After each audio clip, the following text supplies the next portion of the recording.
Hey everyone, Rain from Rain Trading here. What's up? Thanks for joining me again. I'm going to give you my trading plan, my trading model, and a brief overview of where we're at on the PA, the eval to 100K challenge. So I'm going to pull this window down here, and this should show the current funded account I'm working on. I have 15 PAs through Apex and 2 through Top Step. I really enjoy Top Step because while you're building it, there's no trailing drawdown. This account, of course, is well above drawdown. I have another one that's about a 2K with Top Step, and then I have most of my Apex PAs are right at or just above drawdown, but I haven't been trading those very much because I linked those with Replicanto through NinjaTrader. So I just would rather work on single accounts right now. This one I've got 23 trading days, $4,200. I have not taken a withdrawal on this at all, but I am up to the 5 contracts allowed. I'm currently trading 5 micros. I did trade minis in the very beginning to get to where I'm at, but as soon as I was able to, I stopped doing that because it's not really a viable thing to trade minis on this low of an account balance on $4,200. So that's where the account's at, stats, yada, yada. All right, so if we're going to look at the 5-minute chart for MNQ, I'm going to go over the things that I use to trade, the main one being session volume profile. I really enjoy this tool. What session volume profile tool is, if you're not familiar with it, is it shows you what's called the value area. So this blue line to this blue line is where 70% of the trading activity is located. The value area volume, 70%. So this indicator auto calculates and updates as the day progresses. I have mine set to open at midnight and end at midnight. Other people do different settings. Kami Capitals, I think, does just a New York session. I found the most success using midnight to midnight, and I mark these out. There's the settings. Boom. So the way this works is if you come to market open, wait for the indicator to repaint, and then if we are going to play this, you can see how these bars are adjusting. All right, so what that means is above value area high, you're in a discount. You do not necessarily want to be exclusively looking for longs when you're above value area high. Below value area low, you don't necessarily want to be looking for shorts because you're in premium. You're in discount. I'm sorry. You're in discount. So you're going to be looking for buys. You're in premium up here. So be looking for sells. So that helps me filter out a lot of trades. I've done a lot of back testing. Price tends to do what it did just here and goes from value area low to value area high like clockwork. If you go back to these other days, you'll see it doing that. High, low to high. The indicator is already fully painted for the trading day. So we're looking in hindsight on these, but it does it during the day too. You can just back test it and watch it happen over and over again. So very useful tool to filter out some trades. Remember, pigs get slaughtered in the middle, so you don't necessarily want to be taking a trade in the middle of the range, but this does help you to identify the ranges. The other thing I like to do is I mark out H1 fair value gaps. Kind of stick to that because I'm an intraday trader. I'm not really concerned about the whole daily move, knowing if the day is bullish or bearish or things like that. So I found great success in just kind of monitoring the H1 fair value gaps and getting the reaction I need off of those. I also use Bookmap. So Bookmap I use for the order book, the depth of market. It shows you all the passive orders on the side. And those can be spoofed, those can be pulled, but once you have over 100 lots on a level with NQ, that can act as a draw on price. It can also make price reject, but I do like to watch that. There is a channel that streams Bookmap for free. You can watch ES, NQ, and CL on. It has all the indicators on it, all the bells and whistles, so you don't have to pay the fee. And I love doing that. I have that running on a TV on YouTube while I'm looking at my charts. The other thing I use is through the premium subscription to TradingView, I use volume footprint. So my volume footprint, I guess it's fine to leave it like this. I don't really necessarily zoom in on the footprint chart and look for exhaustion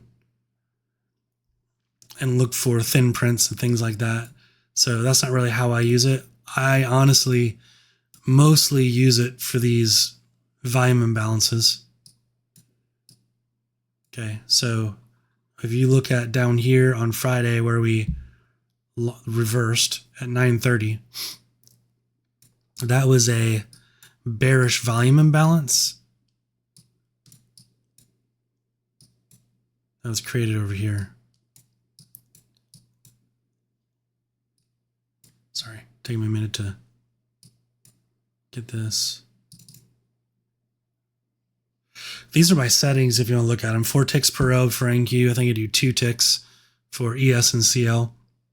I do 400% on NQ. Pretty standard 4-to-1. Maybe, but I think I do about the same on ES. So if you look at these price levels on the bid and the ask, you'll notice that they're diagonally associated. The offers had zeros, very low. Bid was much higher, more than 4 times higher, so it printed these imbalances. A lot of sellers here, but they didn't move the market lower, so they kind of got trapped. So normally I would look for a positive buying imbalance, a positive imbalance to get this move, but for whatever reason, these trapped sellers, we came down, hit that area. Might have been a different higher time frame target, but we definitely came and hit that and bounced. So I'll go to the footprint chart for H1 and I'll come in here and I will look for any type of large volume imbalances. So Wednesday, 9 a.m., huge bearish imbalance H1. I'm sure I marked that. We came up, we hit that a couple times and just rejected off of it. I know there's one over here that I marked. This is an hourly imbalance here. You know, if you're going to ask, well, why did you take that one and not these? Time of day. This one hit at 9 a.m. Closer to New York Open. And this was the last big one. Before, you know, kind of not. So I like to wait for those. I don't like to have large imbalances against me when I'm doing an entrance. I don't want to have something up above. Same concept with fair value gaps. You don't want to trade with the gap above or gap below you and go into a gap above that unless you're very sure of that entry, because otherwise the other one could be a draw. So H1, pretty good volume imbalances to mark out and use. So you have to have the premium subscription, if I didn't already say that, and that's very good. So the other tool that I use that I think is just absolutely fantastic, can't say enough about, highly recommend going to get it. Join his mentorship, is the T-Trades fractal model. It's pretty fantastic. So we're going to go over it in a minute on a different chart, but I use that and I use the other indicators you see here. Open, high, low, close stat map. I have this set for the, should be for the 1 hour. 1 hour. Okay, so I use those. I like using the hourly stat map. This is how my charts are set up. This is the footprint chart. I took away the bid and the ask columns to make it cleaner. This is actually frozen at Tuesday, 10 a.m. This is the trade I wanted to highlight. This kind of pulls it all together here. If you notice the, let's see. Yeah. All right. So this is crazy. Session volume profile. So we're in value area high. What are we looking for up here? Probably shorts.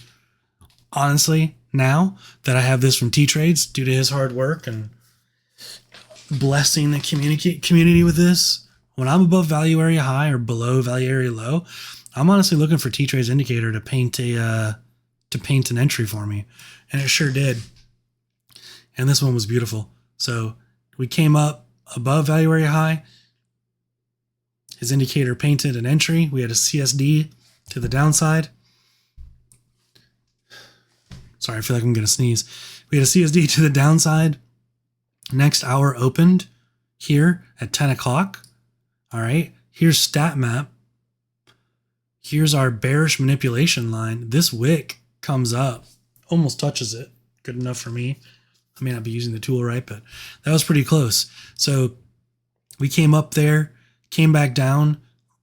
The T spot, the T spot printed, and look what we did. We came right in here, and this is what, 29.79 area? Look over here. What do we have here? A bearish volume imbalance. This is the wick that almost hit the manipulation line, okay?